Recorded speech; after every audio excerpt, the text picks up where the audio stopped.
Very good morning everyone, stock market চ্যানেলে আপনাদের সকলকে স্বাগত। আজকে 21শে মে নিফটি ফিফটি নিচের দিকে যে সাপোর্ট লেভেলটা রয়েছে 24,670-700, এই লেভেলটা উপরের দিকে রেজিস্ট্যান্স 24,800-900, যতক্ষণ না 25,000 ক্রস করে উপরের দিকে মুভমেন্ট কিছুটা দিচ্ছে বুলিশ ভিউ না নেওয়াই ভালো।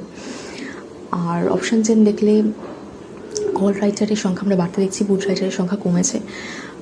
তো মার্কেটের বুলিশ সেন্টিমেন্ট সেভাবে নেই। আগের দিন মার্কেটকে আমরা অনেকটা করতেও দেখলাম। ব্যাঙ্ক নিফটির ক্ষেত্রে যতক্ষণ না 55,000 লেভেলটাকে ক্রস করছে ততক্ষণ বুলিশ ভিউ নেই।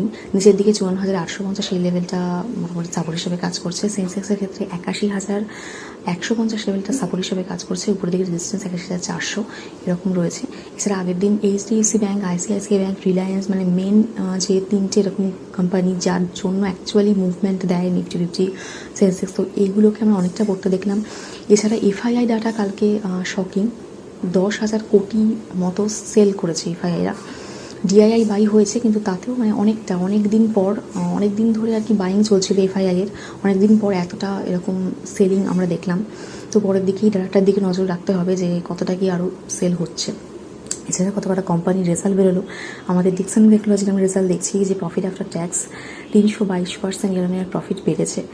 তো আজকে এই স্টকটার দিকে নজর রাখতে হবে, কীরকম মানে ফোকাস রাখতে পারেন আপনারা স্টাডি করার জন্য, কীরকম কী মুভমেন্ট দেয় স্টকটা। এছাড়া ফার্মা সেক্টর আজকে ফোকাসে থাকবে, যেমন জাইডাসের রেজাল্ট, গ্ল্যান্ড ফার্মার রেজাল্ট আমরা পড়তে দেখলাম। জাইডাস 1% পড়েছে, গ্ল্যান্ড ফার্মা 3% পড়েছে। এছাড়া জাইডাস 11 টাকা ডিভিডেন্ড ঘোষণা করেছে। তো এই ফার্মা স্টকগুলো থাকবে। এছাড়া টরেন্ট ফার্মা থাকছে 11% প্রফিট আমরা আপ দেখছি, 6 টাকা ডিভিডেন্ড ঘোষণা করেছে।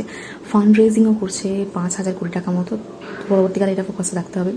সোলার ইন্ডাস্ট্রি রেজাল্ট দেখছি 37% প্রফিট বেড়েছে, 10 টাকা ডিভিডেন্ড ঘোষণা করেছে। আজকে এই স্টকটাও কি মুভমেন্ট দেয়? আগে তো অনেক কটা দিন ধরে বেশ ভালো মুভমেন্ট ছিল, তারপরে কিছুটা পড়লো, মানে অনেকটাই পড়েছিল সোলার ইন্ডাস্ট্রি। এরপর আবার কি মুভমেন্ট দেয় আজকে দেখার থাকবে। এছাড়া আমাদের যে মুম্বাই আহমেদাবাদ যে বুলেট ট্রেন হচ্ছে তার যে জয়েন্ট ভেঞ্চার 4,140 কোটির জয়েন্ট ভেঞ্চার, সেটা পাচ্ছে আমাদের কোম্পানি সিএমএস কোম্পানি, তো পরবর্তীকালে এটাও দেখার থাকবে। এছাড়া ইন্ডাসল্যান্ড ব্যাংকের আজকের ফোকাসে রাখতে পারেন স্টাডি করার জন্য, কীরকম কী রেজাল্ট ওদের হয় ইনভেস্টিগেশনে সেটা দেখতে হবে। এছাড়া আগের দিনে ট্রাম্প যেটা বললেন ওয়ান বিগ বিউটিফুল বিল, উনি অ্যাকচুয়ালি রেমিটেন্সের ওপর 5% ট্যাক্স আর কি বসাবেন, এইটা পরিকল্পনা করছেন পরবর্তীকালে। মানে উনি ইন্ডিয়ান সিটিজেন, ইউএসএ থেকে চাকরি করছে এবং ওখানকার টাকা বাড়িতে পাঠাচ্ছে, তো এটাকে রেমিটেন্স বলছে। তো এর ওপরে 5%, শুধুমাত্র ইউএসএ কেন, মানে যারাই আর কি ইউএসএ থেকে, শুধুমাত্র ইন্ডিয়াতে নয়, যে কোনো দেশেই পাঠাচ্ছে টাকা, তার উপর আর কি 5% ট্যাক্স বসবে।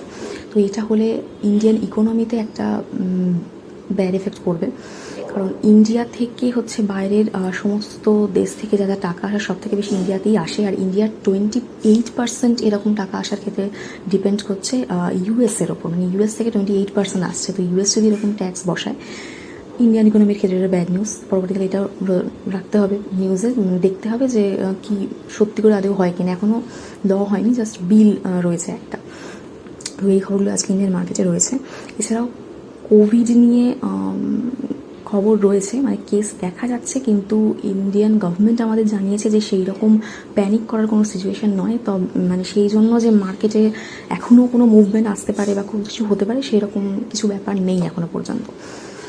তো এটা নিয়ে প্যানিক করার কিছু নেই। তো আজকে আমি ভিডিও এখানেই শেষ করছি। প্লিজ আমার এই ভিডিওর উপর ডিপেন্ড করে কোনো ইনভেস্টমেন্ট করবেন না। আমি কোনো সেভি রেজিস্টার অ্যানালিস্ট বা অ্যাডভাইসার নই, শুধুমাত্র এডুকেশন পারপাসে ভিডিও করা। দেখা হচ্ছে নেক্সট ভিডিওতে।